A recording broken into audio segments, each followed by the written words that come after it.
Baik, Assalamualaikum warahmatullahi wabarakatuh. Perkenalkan, nama saya Sylvia Sabila Wiranti dengan NIM 2103297. Nah, adapun tujuan saya membuat video ini yaitu untuk memenuhi tugas dari agribisnis perkebunan, yang dimana di sini saya akan membahas tentang tanaman menghasilkan pada perkebunan kelapa sawit.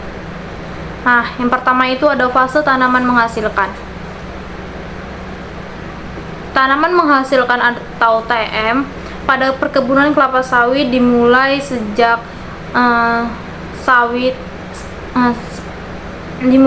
setelah tanaman berusia sekitar 3 sampai 4 tahun sejak penanaman. Pada fase ini pohon kelapa sawit sudah mulai menghasilkan buah yang cukup untuk dipanen secara ekonomis, dan masa produktif ini dapat bertahan hingga usia 25 sampai 30 tahun tergantung dari pemeliharaan dan kondisi dari lingkungan. Secara umum, terdapat 3 fase penting pada tanaman menghasilkan. Yang pertama itu adalah fase TM atau tahun keempat hingga kelima. Pada fase ini produksi buah meningkat secara bertahap. Nah, untuk fase produktivitas puncak yaitu terjadi pada tahun ke-8 hingga tahun ke-18, di mana produksi buah berada pada titik tertinggi. Nah, untuk fase yang terakhir itu adalah fase yang menurun, yaitu pada tahun ke-19 hingga tahun ke-30 atau 25. Produksi mulai menurun akibat faktor usia tanaman. Yang kedua itu adalah pemeliharaan tanaman menghasilkan, di mana pemeliharaan tanaman menghasilkan mencakup berbagai kegiatan yang bertujuan untuk memaksimalkan produksi dan menjaga kesehatan tanaman agar tetap produktif selama masa hidupnya. Setiap aspek pemeliharaan dilakukan secara teratur dan terstruktur.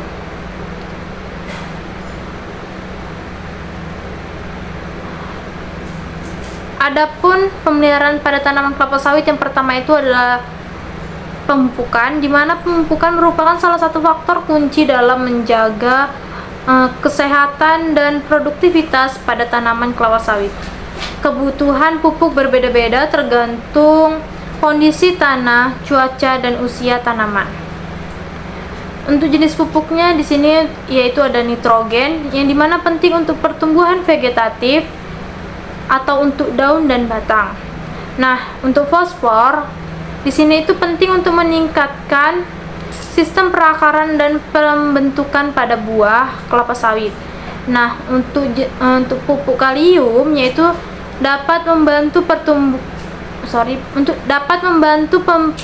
pembentukan minyak dalam buah serta ketahanan tanaman terhadap penyakit. Dan untuk magnesium di sini berperan dalam fotosintesis dan pembentukan klorofil pada tanaman kelapa sawit. Nah, untuk kalsium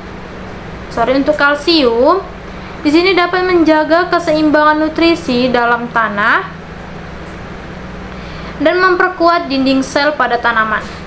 Nah, untuk suplemen mikronutrien di sini ada boron, seng, tembaga, dan mangan diberikan sesuai kebutuhan berdasarkan analisis tanah dan daun.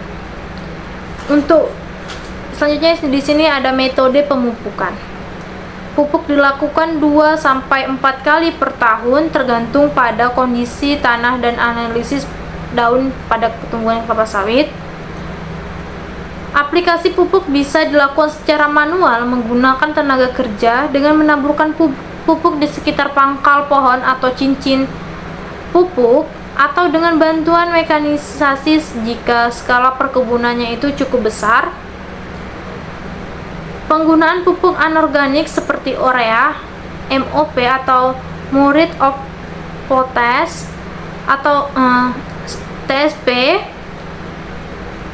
dan dolomit disesuaikan dengan kebutuhan pada tumbuhan kelapa sawit yang telah dilihat di lahan. Untuk pupuk organik di sini bisa menggunakan tandan kosong atau janjangan kosong yang telah digunakan di pabrik pengelolaan seringkali dikembalikan ke kebun untuk dijadikan pupuk organik yang mana ini dapat membantu menambah unsur hara ke dalam tanah. Pada masa tanaman menghasilkan atau TM ini, dosis pemupukan disesuaikan dengan umur tanaman, kondisi tanah, dan hasil analisis daun. Berikut ini ada panduan umum pemupukan tanaman kelapa sawit berdasarkan usia tanaman per tahun selama fase TM. Untuk umur 4-10 tahun pada fase tanaman menghasilkan atau awal tanaman menghasilkan, di sini yang pertama ada nitrogen. Nitrogen yang dibutuhkan yaitu 1,5 sampai 2,5 kg per tahun. Nitrogen di sini yaitu 1,5 atau 2,5 kg per pohon per tahun. Untuk fosfornya di sini ada 0,3 sampai 0, kg per pohon per tahun atau dalam bentuk TSP. Untuk kaliumnya di sini ada 1 sampai 3 kg per pohon per tahun dalam bentuk MOV. Dan untuk magnesiumnya di sini ada 0,5 sampai 1 kg per pohon per tahun dalam bentuk kiserit. Nah, untuk kalsium atau Ca-nya di sini dibutuhkan 1 sampai 2 kg per pohon per tahun. Di sini dapat dihasilkan dari pupuk dolomit atau diberikan dari pupuk dolomit.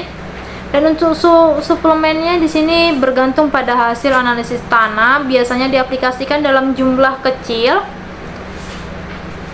Untuk boron yaitu 50 sampai 150 gram per pohon. Untuk sengnya di sini 50 sampai 100 gram per pohon. Nah, untuk tanaman kelapa sawit pada umur 10 sampai 20 tahun atau pada masa produktivitasnya itu maksimal, di sini dibutuhkan nitrogennya itu 2 sampai 3 kg per pohon. Untuk fosfornya dibutuhkan 0,5 sampai dengan 1 kg per pohon. Untuk kaliumnya di sini dibutuhkan 2 sampai 4,5 kg 2 sampai 4,5 kg per pohon. Untuk magnesiumnya di sini dibutuhkan 0,75 sampai 1,5 kg per pohon. Untuk kalsiumnya di sini dibutuhkan 1 sampai 2,5 kg per pohon. Untuk suplemennya di sini tetap mengikuti hasil analisis daun dan tanah. Nah, untuk umur tanaman menghasilkan pada saat 20 tahun lebih atau menjelang replanting, di sini nitrogennya dibutuhkan 1,5 sampai 2 kg per pohon. Untuk fosfornya dibutuhkan 3 sampai 5 kg per pohon. Untuk kaliumnya dibutuhkan 1 sampai 3 kg per pohon. Untuk magnesiumnya dibutuhkan 0,5 sampai dengan 1 kg per pohon. Untuk kalsiumnya di sini dibutuhkan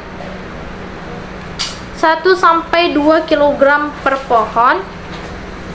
Untuk suplemennya di sini dibutuhkan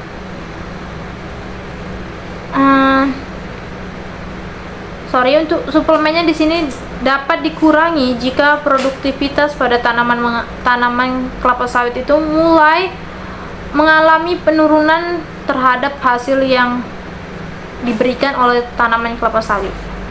Dan untuk pupuk organik di sini bisa menggunakan tandan kosong. Tandan kosong diaplikasikan di sekitar pohon sebagai mulsa untuk menambah bahan organik. Umumnya diberikan sekitar 40 sampai 60 ton per hektar per tahun, tergantung dari hasil produksi pabrik dan ketersediaan dari pupuk organik ini. Dan untuk TSP dan MOP adalah jenis pupuk anorganik yang digunakan untuk menyediakan unsur hara penting bagi tanaman. Di sini tuh untuk TSP-nya atau triple super fosfat adalah pupuk yang mengandung unsur fosfor atau P dalam bentuk fosfat P2O5 dengan konsentrasi sekitar 44-46%. Fosfor sangat penting untuk pengembangan sistem perakaran, pembentukan bunga, dan pembentukan buah.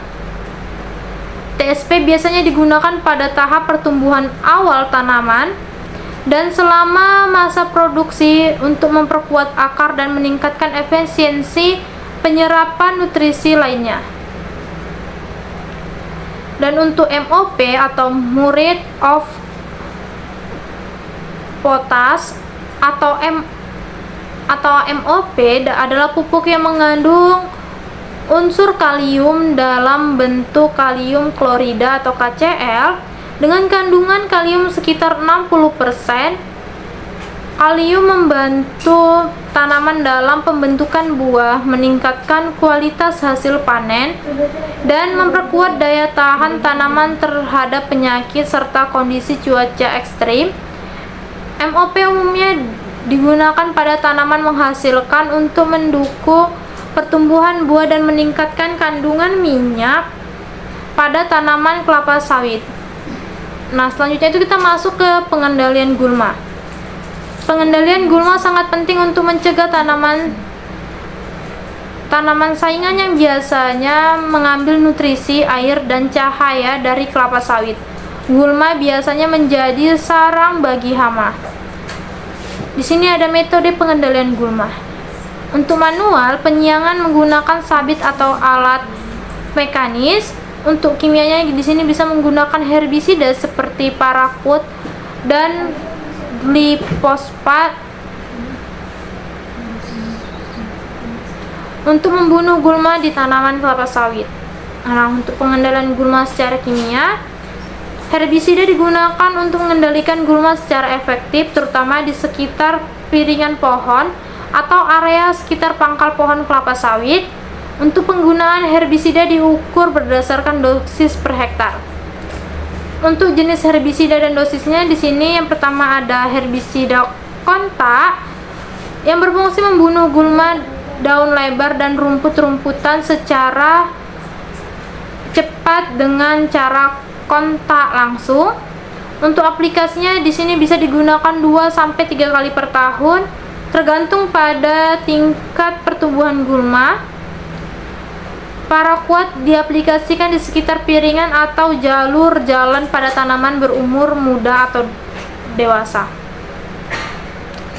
Untuk herbisida sistemik di sini berfungsi untuk membunuh gulma, daun lebar, dan rumput hingga ke akar dengan cara sistemik atau diserap oleh tanaman dan mematikan seluruh bagian. Untuk aplikasinya biasanya digunakan 2-3 kali per tahun tergantung kondisi gulmanya. Untuk dosis yang lebih tinggi dapat digunakan jika gulma sudah parah. Glifosat efektif dalam membersihkan area sekitar piringan pohon atau jalur di antara barisan tanaman. Nah, yang ketiga itu ada herbisida sistemik selektif yang berfungsi sangat efektif terhadap gulma, daun lebar, dan semak serta beberapa spesies rumput yang terdapat pada tanaman kelapa sawit. Untuk pengaplikasiannya biasanya digunakan 1-2 kali per tahun, terutama di area dengan investasi gulma, semak, dan rerumputan yang lebih kuat. Yang keempat di sini ada herbisida sistemik yang berfungsi sangat efektif untuk mengendalikan gulma keras seperti semak dan perdu yang sulit diberantas oleh herbisida biasa. Untuk pengaplikasiannya biasanya digunakan 1-2 kali per tahun pada area dengan investasi gulma semak berat. Selanjutnya itu masuk ke frekuensi aplikasi berdasarkan umur tanaman. Yang sudah masuk pada umur 4-10 tahun atau awal tanaman menghasilkan. Di sini yang pertama ada herbisida kontak, digunakan untuk membunuh gulma secara cepat pada tahap awal, secara cepat pada tahap vegetatif.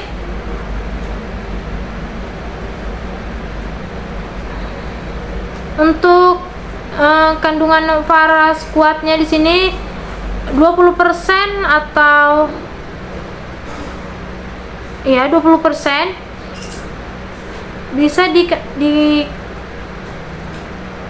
dicampurkan 1,5 sampai 2,5 liter per hektar untuk satu kali pengaplikasian. Untuk glufosinate amonium bisa diberikan 2 sampai 3 liter per hektar. Untuk herbisida sistemiknya digunakan untuk pengendalian gulma yang memiliki akar dalam atau sulit mati dengan herbisida kontak. Di sini menggunakan glifosat 41% SL, bisa diberikan 2 sampai 4 liter per hektar sekali pengaplikasian. Untuk pengaplikasian herbisida dilakukan 2 sampai 4 kali per tahun tergantung pada tingkat pertumbuhan gulma dan intensitas investasi gulma di lahan.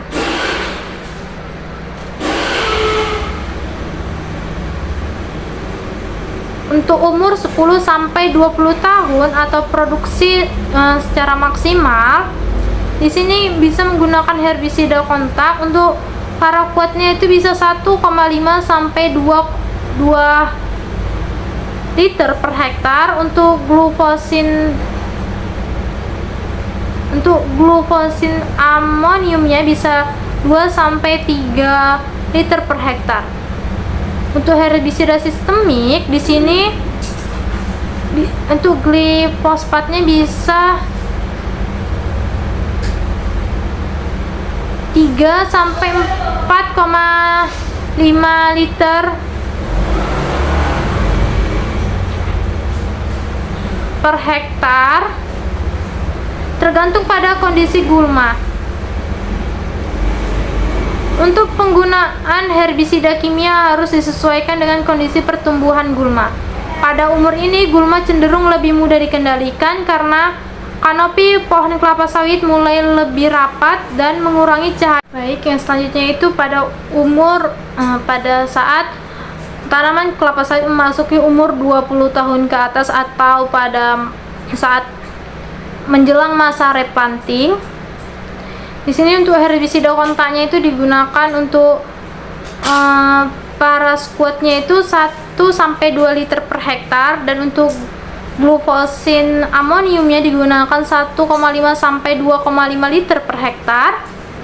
Untuk herbisida sistemiknya digunakan untuk glifosatnya 2,0 sampai 3,5 liter per hektar tergantung pada kondisi gulma dan jenisnya.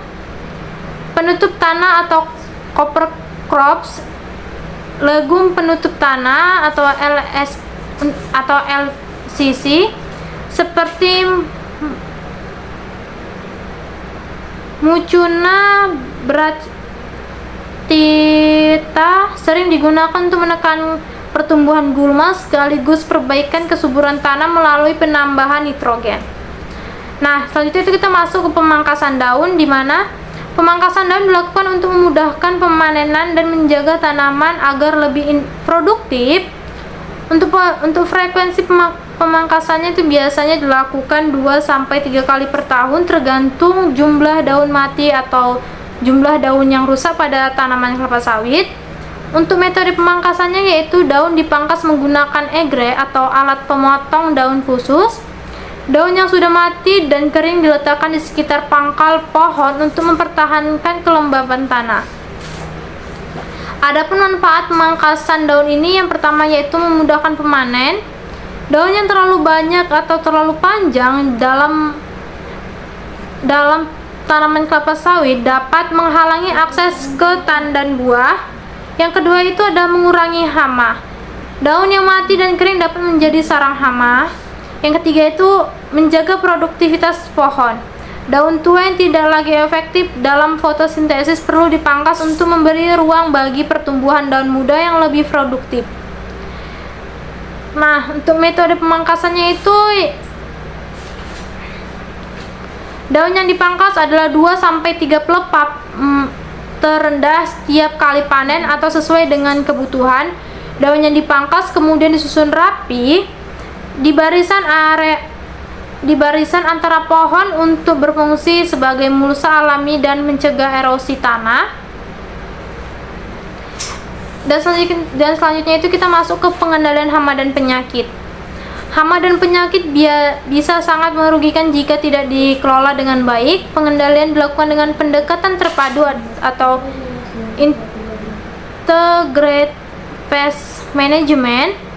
Yang pertama itu ada hama utama. Di sini ada ulat kantong atau Metysa plana.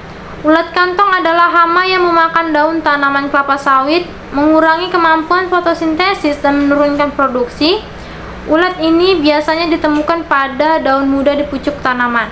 Untuk pengendaliannya secara biologis bisa menggunakan musuh alami seperti parasitoid Matauria celeprosa dan predator Sicanus dichotomus untuk mengurangi populasi ulat kantong. Untuk secara kimia bisa mengaplikasikan insektisida seperti deltametrin atau cipermetrin. Penyemprotan dilakukan saat infeksi ulat kantong cukup tinggi. Nah, untuk pengendalian terpadunya bisa dilakukan secara pemantauan berkala atau monitoring terhadap populasi ulat kantong, dan penggunaan insektisida hanya digunakan jika diperlukan. Selain itu, konservasi musuh alami di perkebunan juga penting untuk menjaga keseimbangan ekosistem. Nah, yang selanjutnya di sini ada kumbang penggere atau Oryctes sp. Kumbang penggere pucuk merupakan hama yang menimbulkan masalah pada seluruh perkebunan kelapa sawit di Indonesia, yaitu dari Oryctesinokeros. Kumbang ini secara morfologi berukuran 4 cm, berwarna coklat tua kehitaman. Pada bagian kepala memiliki tanduk kecil sehingga sering disebut sebagai kumbang tandu atau kumbang badak. Untuk kumbang betina mempunyai bulu lebat pada bagian ujung perutnya, sedangkan yang jantan tidak berbulu. Kumbang yang baru keluar langsung menyerang tumbuhan kelapa sawit, kemudian kawin. Selanjutnya kumbang betina meletakkan telur pada bahan organik yang sedang mengalami pembusukan seperti batang kelapa sawit mati, kotoran kerbau atau sapi, sampah, dan lain-lainnya. Telur menetas dalam waktu 9-14 hari. Kumbang terbang dari tempat persembunyiannya menjelang senja sampai mau malam atau sampai dengan jam 21 waktu Indonesia Barat, dan jarang dijumpai pada waktu larut malam. Dari pengalaman diketahui bahwa kumbang banyak menyerang kelapa sawit pada malam sebelum turun hujan. Keadaan tersebut ternyata merangsang kumbang untuk keluar dari persembunyiannya. Selanjutnya itu kumbang Oryctes rhinoceros, yang dimana menyerang tanaman kelapa sawit yang baru ditanam di lapangan sampai umur 2,5 tahun. Kumbang jantan maupun betina menyerang kelapa sawit, kumbang tanduk hingga pada pelepah daun yang agak muda, kemudian mulai menggerek ke arah titik tumbuh kelapa sawit. Panjang lubang gerekan dapat mencapai 4,2 cm dalam sehari. Jika titik tumbuhnya habis, maka tanaman akan mati. Pucuk kelapa sawit yang terserang bila membuka daunnya maka tampak seperti kipas atau bentuk lainnya yang abnormal. Kerusakan titik tumbuh akibat serangan hama kumbang penggerek pucuk. Nah, untuk pengendalian kumbang tanduk ini bisa dilakukan secara biologis dengan penggunaan agen biokontrol seperti jamur, entomopatogen, Metarhizium anisopliae yang efektif menyerang kumbang tanduk. Untuk kulturalnya itu bisa dilakukan dengan pengelolaan bahan organik atau sisa-sisa kayu bekas replanting yang menjadi tempat berkembang biaknya kumbang. Harus diperhatikan secara khusus. Pengelolaan tumpuk batang kelapa sawit secara tepat mengurangi potensi berkembang biaknya kumbang tanduk ini.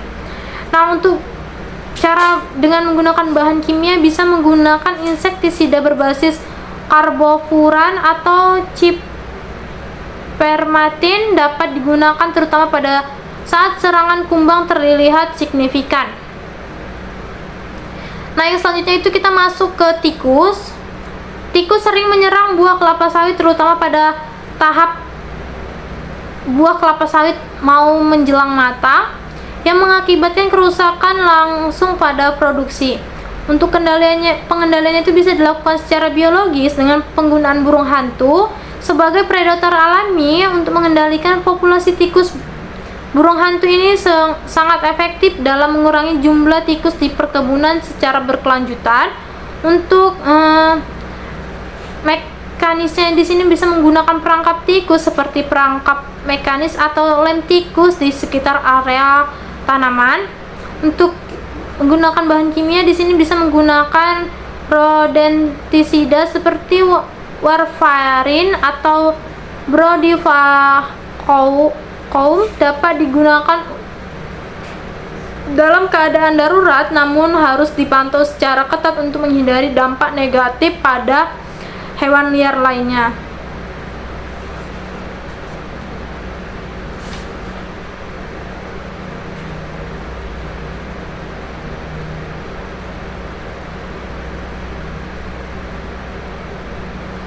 Selanjutnya itu kita masuk ke penyakit utama. Yang pertama adalah pembusukan pangkal batang atau Ganoderma bonisensi. Ganoderma adalah penyakit jamur yang menyebabkan pembusukan pada pangkal batang kelapa sawit yang dapat menyebabkan kematian pada tanaman kelapa sawit. Penyakit ini menyebar melalui tanah dan material tanaman yang terinfeksi.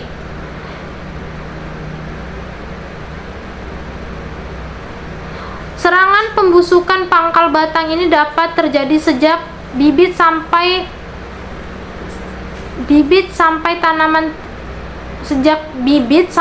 pada tanaman itu tua, tetapi gejala penyakitnya biasanya baru terlihat setelah bibit ditanam di lapangan.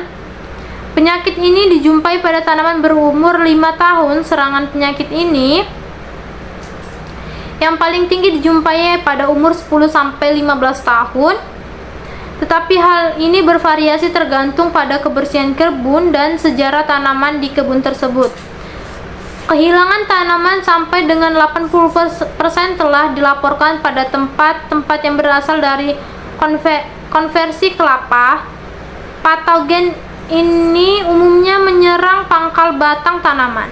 Gejala yang tampak pertama kali adanya adalah bercak kekuningan pada pelepah muda. Begitu penyakit berkembang, warna kuning semakin jelas. Daun yang tua menjadi layu, patah pada pelepahnya dan menggantung pada batang. Sedangkan pangkal batang menghitam, getah keluar dari tempat yang terinfeksi dan akhirnya batang membusuk dengan warna coklat muda. Tanda pertama adanya infeksi adalah munculnya bagian busuk pada pangkal batang. Bagian yang busuk kemudian berkembang ke atas sekitar batang. Penyakit busuk pangkal batang disebabkan oleh Ganoderma boninensi. Serangan penyakit ini pada bagian atas tanaman dapat terjadi di mana saja pada batang tanaman. Gejala pertama yang dapat dilihat adalah adanya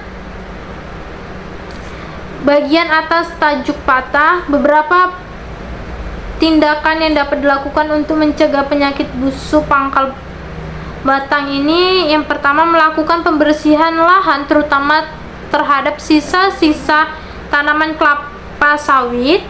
Yang kedua itu menghindari penanaman kelapa sawit dekat dengan perkebunan kelapa, melakukan sensus terhadap tanaman setiap 6 bulan sekali untuk mengidentifikasi tanaman yang terserang atau terinfeksi jamur. Untuk tindakan pengendalian dapat dilakukan dengan cara mekanis yakni membongkar, mengumpulkan, dan membakar tanaman yang terserang penyakit, terutama bagian tanaman yang terinfeksi jamur. Untuk pangkal batang dan perakarannya dibongkar hingga kedalaman 15-20 cm serta dikeluarkan dari lahan perkebunan kelapa sawit. Tanaman yang terinfeksi tanpa ada jamur tetapi masih tetap berproduksi harus dimonitor atau dikontrol secara berkala. Untuk pengendalian secara kimiawi yaitu sekitar pohon yang diserang dibuat parit selebar 30 cm dengan kedalaman 1 meter atau parit isolasi. Kemudian pinggir parit disemprot dengan fungisida.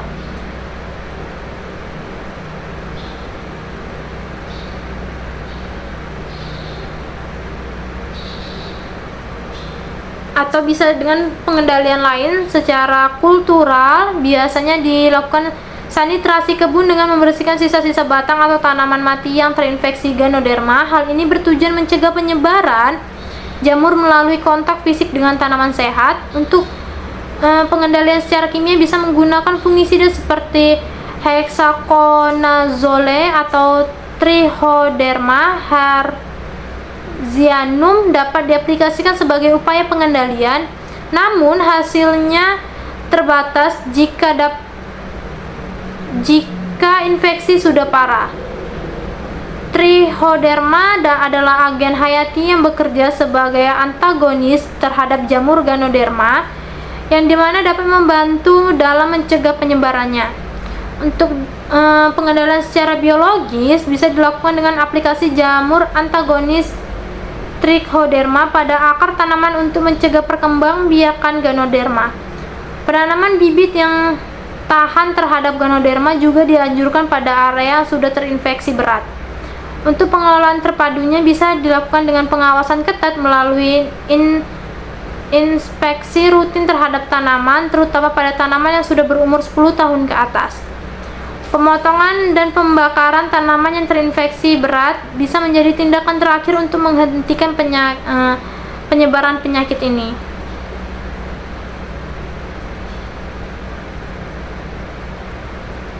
Nah, selanjutnya itu kita masuk ke pengelolaan air dan drainase. Mengelola air dan drainase pada kelapa sawit terutama pada masa tanaman menghasilkan sangat penting untuk menjaga keseimbangan air yang optimal, karena baik kekurangan maupun kelebihan air dapat mempengaruhi pertumbuhan dan produktivitas pada tanaman kelapa sawit ini. Berikut ini ada penjelasan terperinci terkait frekuensi, metode, dan jumlah air yang dibutuhkan secara pengelolaan drainase. Yang pertama itu adalah pengelolaan air. Kelapa sawit memerlukan curah hujan optimal antara 1.800 hingga 2.500 mm per tahun dengan terdistribusi secara merata.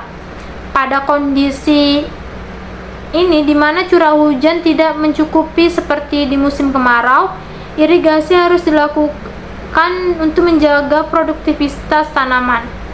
Untuk irigasi pada musim kemarau, di sini kebutuhan air per tanaman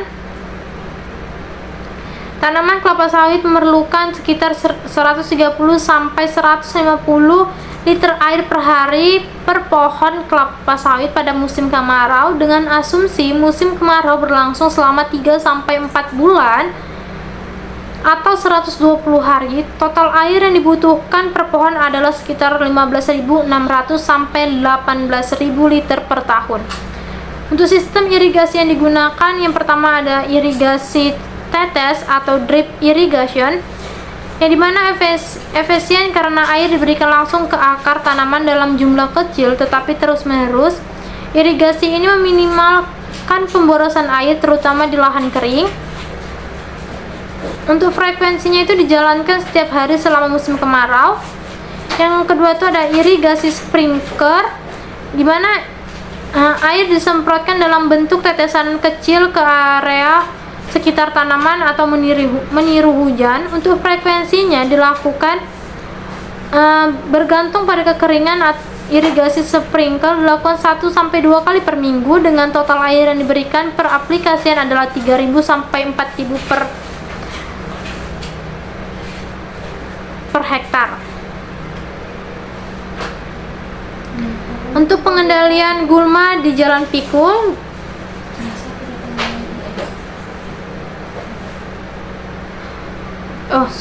yang kedua itu masuk ke pengelolaan drainase, di mana di sini pengelolaan drainase yang sangat penting untuk mencegah genangan air yang bisa menyebabkan kondisi anaerob atau kekurangan oksigen pada akar, menghambat pertumbuhan tanaman, memicu serangan penyakit seperti ganoderma. Yang pertama itu ada sistem drainase di lahan gambut atau datar. Di sini ada kedalaman dan lebar saluran. Untuk di lahan gambut, drainase harus dibuat dengan kedalaman 80 sampai 100 cm dan lebar 50 sampai 60 cm. Untuk kedalaman ini cukup memastikan air yang berlebih dapat dialirkan dari permukaan tanah. Untuk di lahan datar atau non gambut, kedalaman saluran drainase biasanya lebih dangkal sekitar 50 sampai 80 cm dan tergantung kondisi tanah dan curah hujan. Untuk jarak antara saluran drainase umumnya sekitar 30 sampai 50 meter tergantung pada topografi dan tekstur tanah. Untuk frekuensi pemeliharaan drainase, di sini dapat dilakukan pembersihan saluran drainase setidaknya 2 kali per tahun, terutama sebelum dan setelah musim hujan, untuk memastikan saluran tidak tersumbat oleh lumpur, gulma atau sampah organik lainnya. Untuk pemeliharaan rutinnya, di sini saluran harus dipantau setiap bulan untuk memastikan tidak ada genangan yang dapat menyebabkan pembusukan akar. Untuk pengelolaan air di lahan, yang pertama itu bisa pembuatan tracering. Pada lahan miring, tracering dibangun untuk memperlambat aliran air dan mencegah erosi. Untuk saluran kontur, di sini saluran drainase dibuat sejajar dengan kontur lahan untuk mengurangi kecepatan aliran air, mencegah erosi dan mengarahkan air berlebih ke saluran utama. Untuk penggunaan kolam atau penampungan, atau water reservoir, di sini penggunaan penampungan air hujan di beberapa perkebunan. Kolam penampungan air dibangun untuk menampung air hujan yang dapat digunakan selama musim kemarau. Untuk kapasitas penampungan, kolam ini biasanya didesain untuk menampung air dengan kapasitas 10.000 sampai 20.000 liter kubik per hektar tergantung kebutuhan irigasi kebun. Nah, yang selanjutnya kita masuk ke proses penanaman. Masuk ke proses pemanenan. Pemanenan kelapa sawit memerlukan teknik yang baik untuk memastikan hasil buah yang optimal dan mencegah kerusakan pada pohon. Untuk kriteria kematangan buah, untuk tandan buah segar harus dipanen pada saat buah sudah matang sempurna untuk mendapatkan hasil minyak yang maksimal. Untuk indikasi kematangannya, di sini yang pertama, warna buah berubah menjadi merah orange terang, 5-10% brondolan, atau buah kecil yang terlepas dari tandan sudah jatuh ke sekitar tandan. Di sini untuk kualitas buah, jika dipanen terlalu awal kandungan minyak belum maksimal. Jika terlambat dipanen, kandungan asam lemak bebasnya meningkat sehingga menurunkan kualitas minyak. Asam lemak bebas atau free fatty acid adalah komponen yang terbentuk akibat pemecahan lemak atau minyak menjadi gliserol dan asam lemak. Dalam konteks minyak kelapa sawit, FA mengacu pada jumlah asam lemak yang terpisah dari trigliserida dalam minyak sawit mentah atau CPO. Untuk penjelasan singkat, sumber FFA dihasilkan dari proses hidrolisis atau oksidasi trigliserida dalam minyak sawit yang bisa terjadi selama pemanenan, pengolahan, atau penyimpanan. Semakin lama waktu antara pemanenan dan pemrosesan, semakin tinggi kadar FFA, terutama jika buah sawit dibiarkan membusuk atau terluka. Dampak dari FFA ini, untuk kadar FFA yang tinggi dalam minyak sawit dapat menurunkan kualitas minyak karena FFA yang tinggi menyebabkan berbau tengi, rasanya tidak enak, dan memiliki stabilitas yang lebih rendah. Untuk standar FFA, untuk minyak kelapa sawit mentah, kadar FFA yang diizinkan biasanya di bawah 5%. Untuk minyak dengan FFA tinggi harus diproses lebih lanjut melalui pemurnian untuk menurunkan kadarnya.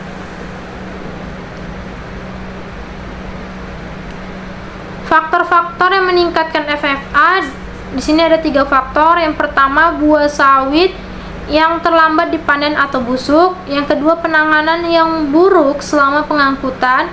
Yang ketiga, suhu dan kelembapan tinggi selama penyimpanan. Cara mengidentifikasi buah matang, yang pertama dapat memeriksa visual oleh pemanen di lapangan. Yang kedua, pemanen terlatih akan mengamati tandan dan memutuskan waktu yang tepat untuk memotong tandan tersebut. Alat dan teknik pemanenan, di sini untuk alat utama yang digunakan adalah egrek atau alat serupa sabit yang dipasang di ujung gala panjang, dan dodos atau alat sabit pendek untuk memotong di pohon yang lebih rendah. Langkah pemanenannya, yang pertama, pemanen mengamati kematangan tandan dari bawah pohon. Yang kedua, jika tandan siap dipanen, egrek digunakan untuk memotong tangkai tandan. Yang ketiga, tandan yang jatuh dikumpulkan dan dimasukkan ke dalam keranjang atau gerobak. Dan yang keempat, brondolan yang jatuh di sekitar pohon juga dikumpulkan karena masih memiliki kandungan minyak yang tinggi. Untuk frekuensi pemanenan, di sini biasanya dilakukan 7-10 hari sekali, tergantung dari tingkat produksi pohon dan kematangan tandan. Semakin teratur frekuensi pemanenan, semakin baik kualitas buah yang diperoleh. Nah, yang selanjutnya di sini penanganan pasca panen. Setelah dipanen, tandan buah segar atau TBS harus segera dikirim ke pabrik untuk diolah menjadi minyak sawit mentah atau CPO. Yang pertama ada transportasi. TBS harus diproses dalam waktu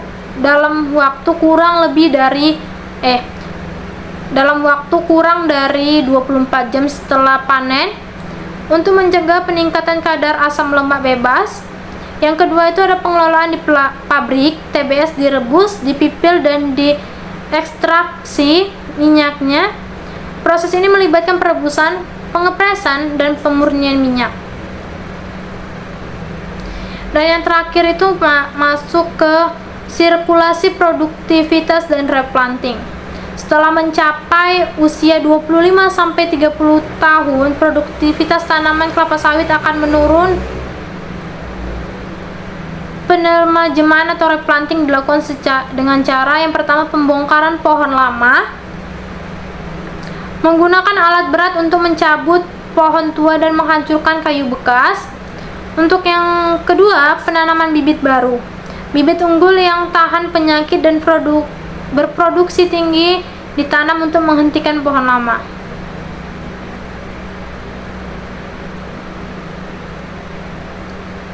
Nah, untuk perbedaan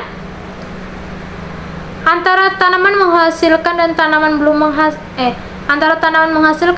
belum menghasilkan pada kelapa sawit didasarkan pada umur tanaman, produktivitas, serta status pertumbuhan dan perkembangan buah.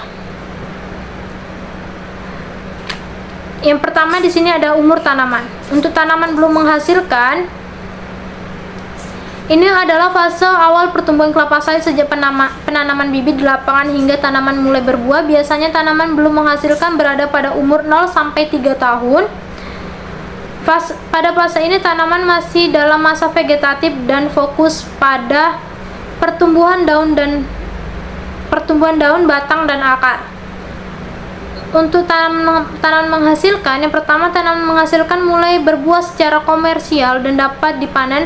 Fase ini biasanya dimulai pada tanaman berumur 3 sampai 4 tahun tergantung pada varietas dan kondisi lingkungan.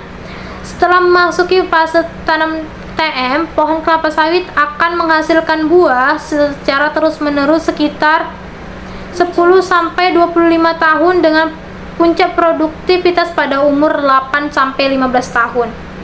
Nah, untuk produktivitasnya, tanaman belum menghasilkan di sini tidak ada produksi buah yang dapat dipanen secara komersial selama fase TBM. Meskipun bunga atau buah kecil mungkin muncul pada umur 2 sampai 3 tahun, hasilnya belum cukup untuk dipanen. Untuk tanaman menghasilkan atau TM, pada fase TM, pohon mulai menghasilkan tandan buah segar atau TBS secara konsisten dan bisa dipanen.